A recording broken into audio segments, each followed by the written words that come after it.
Iran এবার ট্রাম্পকে বড় একটা চ্যালেঞ্জ ছুড়ে দিলেন। চ্যালেঞ্জ ছুড়ে দিল ইরান, এবং এই চ্যালেঞ্জের মাধ্যমে ট্রাম্প কিছুটা হলেও ধাক্কা খেলেন। কি চ্যালেঞ্জ ছুড়ল ইরান? কিভাবে এই চ্যালেঞ্জ ছুড়ল? একটা বড় খবর আছে বলেছিলাম আমি টেলিগ্রামে, খবরটা এখনো পর্যন্ত দিতে পারিনি। এখনো পর্যন্ত পুরোপুরি নিশ্চিত হওয়া যায়নি, কিন্তু খবরটা মোটামুটি 80% নিশ্চিত। হয়তোবা এই লাইভের মধ্যেই পুরোপুরি নিশ্চিত হলে আপনাদেরকে বলবো। ভালো কোনো খবর না, খারাপ খবর।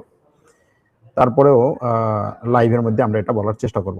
দেখুন, গতকাল রাত থেকে ইরান, ইসরায়েল এবং আমেরিকার যে সমস্ত ঘাঁটি এই অঞ্চলে আছে সেগুলোর উপরে তার আক্রমণের পাল্লা, আক্রমণের তীব্রতা আরো বাড়িয়েছে।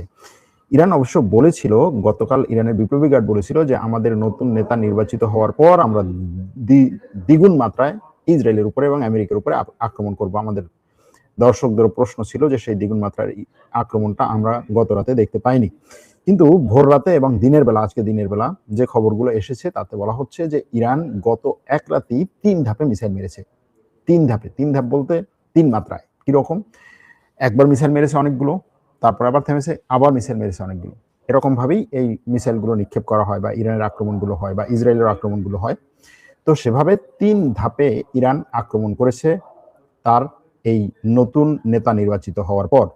মুজতবা আলী খামেনেইকে নতুন নেতা নির্বাচিত করার পর ইরান তার নাম সরাসরি ঘোষণা দিয়েছে। কিছু কিছু ইরানি গণমাধ্যম গতকালকে বলেছিল যে তার নাম ঘোষণা দিবে না, নিরাপত্তাজনিত কারণে তার নাম ঘোষণা দিবে না, তার নাম ঘোষণা হলে ইসরায়েলের টার্গেট হতে পারে। আমি কালকের ভিডিওতে বলেছিলাম যে তার নাম ঘোষণা হলেও ইসরায়েলের টার্গেট হবে, না হলেও টার্গেট হবে, কারণ না জানার কিছু নাই। বরং নাম ঘোষণার মাধ্যমে ইরান ট্রাম্পের বিরুদ্ধে চ্যালেঞ্জ ছুড়ে দিল।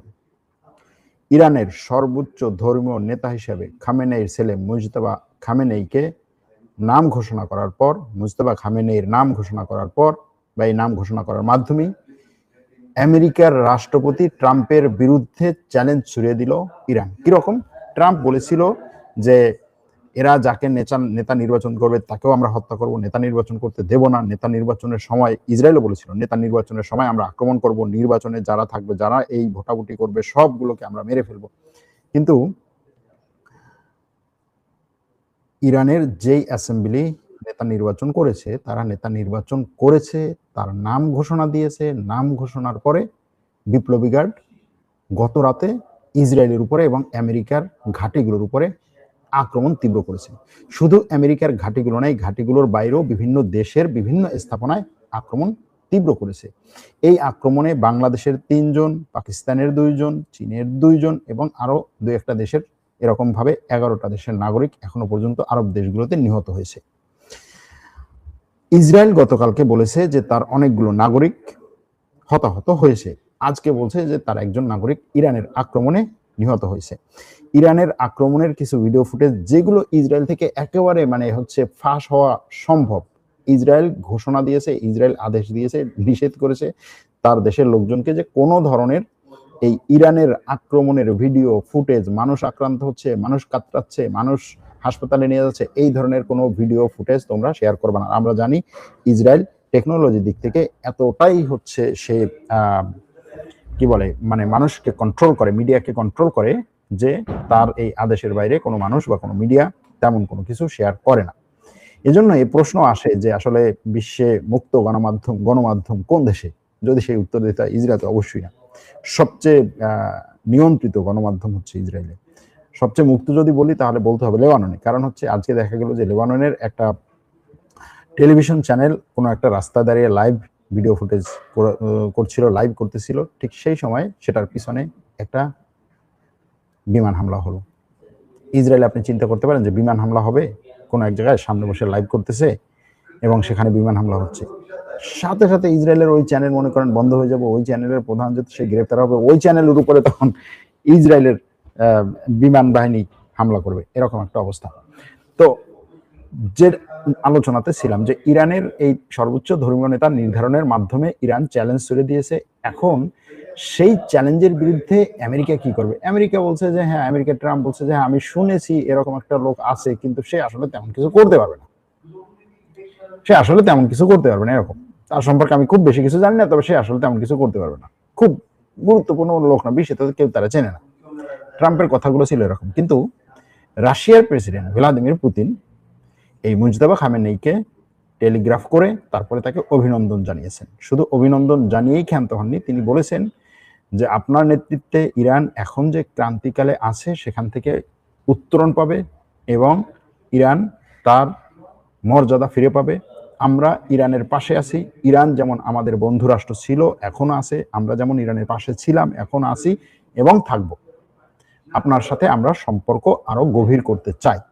ঠিক একইভাবে চীনের পক্ষ থেকেও বার্তা এসেছে। চীন বলেছে যে ইরানের সর্বোচ্চ ধর্মীয় নেতা যে নির্ধারণ হয়েছে বা নির্বাচন হয়েছে সেটা ইরানের সংবিধান অনুযায়ী হয়েছে। সুতরাং ইরানের এই সংবিধান অনুযায়ী নির্বাচিত করা একজন ব্যক্তিকে বাইরের কারো হস্তক্ষেপ আমরা বরদাস্ত করব না, বা বাইরের কারো হস্তক্ষেপ করা ঠিক হবে না। এভাবে বলছে, বাইরের কারো হস্তক্ষেপ করা তার উপরে ঠিক হবে না, কারণ ইরানের জনগণ, ইরানের নেতৃত্ব, ইরানের নেতৃবৃন্দ তাদের সর্বোচ্চ নেতাকে তাদের সংবিধান অনুযায়ী নির্বাচন করেছে। এখানে কারো হস্তক্ষেপের কিছু নেই, কারো বলারও কিছু নেই।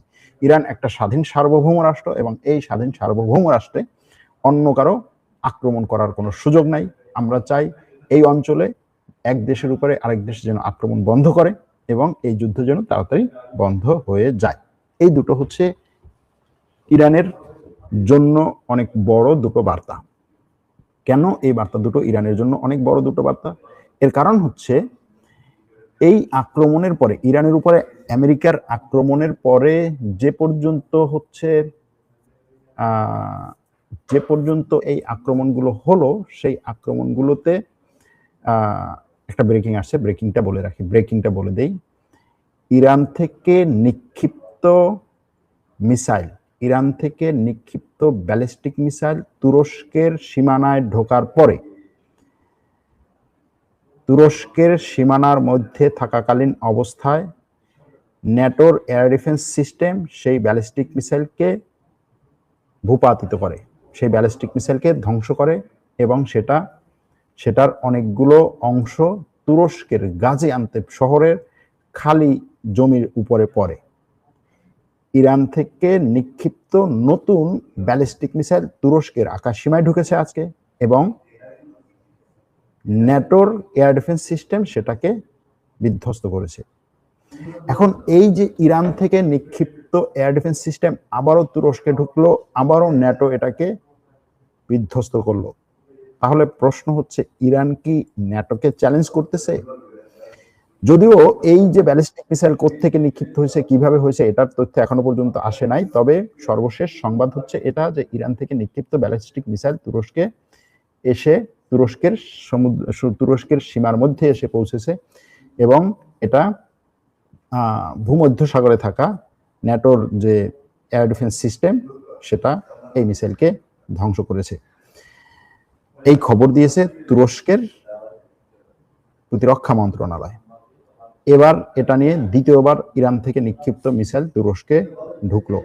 এর আগে ইরান বলেছিল যে আমরা তুরস্ককে টার্গেট করে তুরস্কের দিকে কোনো মিসাইল নিক্ষেপ করিনি। দেখা যাক এবার কি বলে, যে তুরস্ককে টার্গেট করে তুরস্কের দিকে কোনো মিসাইল নিক্ষেপ করছে নাকি এই মিসাইলও সাইপ্রাসের দিকে যাচ্ছিল বা অন্য কোনো দিকে যাচ্ছিল। যদিও এর আগের বার তুরস্কের যেই এলাকাতে পড়েছিল সেই এলাকাটা তুরস্কের মূল ভূখণ্ডের, বলা যায় যে মূল ভূখণ্ডের সাথে সম্পৃক্ত, কিন্তু ওই এলাকার উপর দিয়ে অন্য দেশে যাওয়া সম্ভব। কিন্তু গাজিয়ান্তেপ অর্থাৎ এখন যে এলাকার কথা বলা হচ্ছে সেটা হচ্ছে তুরস্কের একেবারে ভিতরে।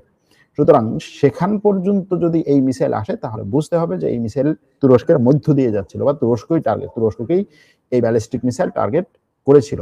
সুতরাং তুরস্কে নিক্ষিপ্ত ইরানের এই ব্যালিস্টিক মিসাইল তুরস্ককে এই যুদ্ধে নতুন করে টানতে চাইছে এবং ন্যাটোকে চ্যালেঞ্জ করছে। তার মানে হচ্ছে ইরান শুধুমাত্র ট্রাম্পকেই চ্যালেঞ্জ করছে না, ইরান এখানে ন্যাটোকেও চ্যালেঞ্জ করছে। একই সাথে মধ্যপ্রাচ্যের যে সমস্ত আরব দেশগুলো আছে সেগুলোকে তো চ্যালেঞ্জ করেই যাচ্ছে। এখন দেখা যাক তুরস্কের পক্ষ থেকে এটার বিরুদ্ধে কি ধরনের অ্যাকশন নেয় বা কি বিবৃতি দেয়। তুরস্কের সরকার এই ব্যাপারে এখনো পর্যন্ত এটার বিরুদ্ধে কি অ্যাকশন নেবে সেটা বলেনি। তুরস্কের প্রতিরক্ষা মন্ত্রণালয় বলছে যে ইরান থেকে একটা ব্যালিস্টিক মিসাইল আমাদের ভূখণ্ডে এসেছিল এবং আমাদের ভূখণ্ডের উপর থেকে সেই ব্যালিস্টিক মিসাইলটি যাওয়ার সময় সেটাকে বিধ্বস্ত করে ন্যাটোর এয়ার ডিফেন্স সিস্টেম। অর্থাৎ এখনো পর্যন্ত তুরস্ক এই ব্যালিস্টিক মিসাইলগুলো বিধ্বস্ত করছে না, অথবা আমি জানি না তুরস্কের সেই ব্যালিস্টিক মিসাইল বিধ্বস্ত করার এয়ার ডিফেন্স সিস্টেম আছে কিনা। কিন্তু যেই কথাটা বড় সেটা হচ্ছে যে এই ন্যাটো ব্যালিস্টিক মিসাইল বিধ্বস্ত করার মাধ্যমে আসলে ন্যাটো একদিক থেকে বলা যায় যে এই যুদ্ধে কিন্তু আস্তে আস্তে জড়িয়ে যাচ্ছে। এর আগের দিন যে কথাগুলো ন্যাটোর প্রধান বলেছিলেন যে তুরস্ককে আমরা ছেড়ে দেব না, ছেড়ে যাব না, তুরস্ক ন্যাটোর সদস্য, তুরস্কে যদি আক্রমণ হয় আমরা সেই আক্রমণ প্রতিহত করার জন্য পুরো ন্যাটো এখানে যুক্ত হব।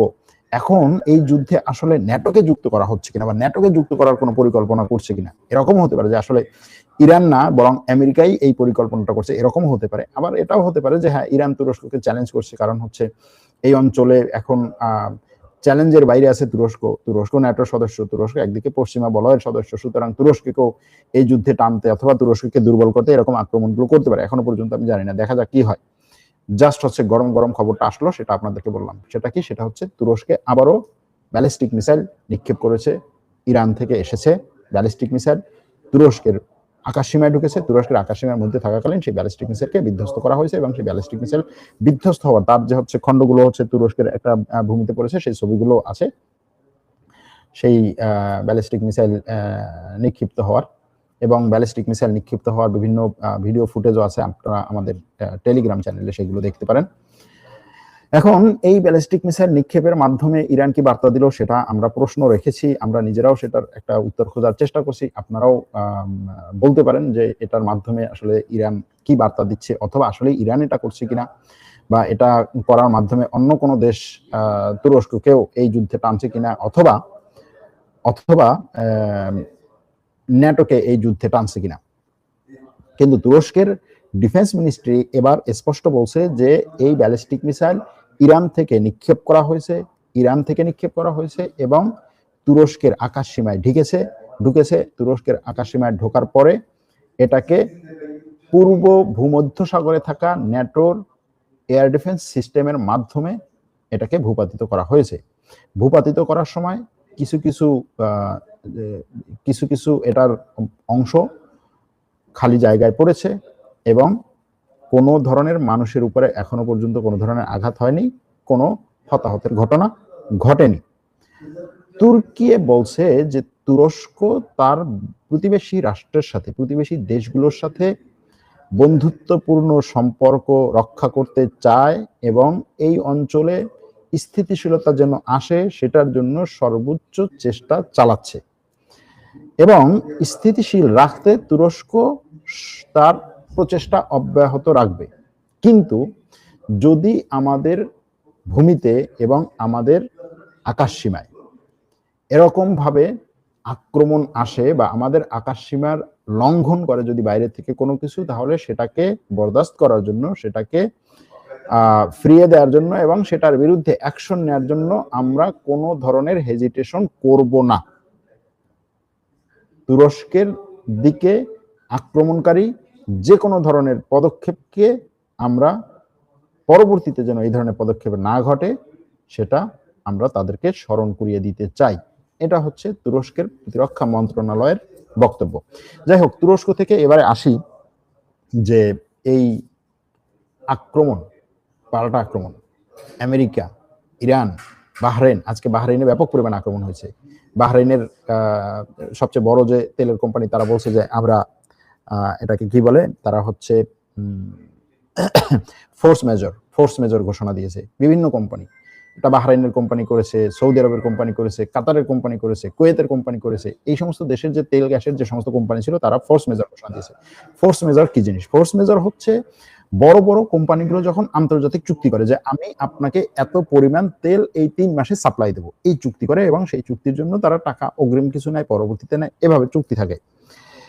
সেই চুক্তির একটা ধারা থাকে যে যদি এমন কোনো ঘটনা ঘটে যেই ঘটনা আসলে অনেক বড় এবং কারো হাতে না, আমাদের কারো হাতে না, এরকম ঘটনা যদি ঘটে তাহলে সেরকম হতে পারে এটা বড় ধরনের প্রাকৃতিক দুর্যোগ, ধরেন ভূমিকম্প, অথবা বড় ধরনের প্রাকৃতিক দুর্যোগ হতে পারে, এটা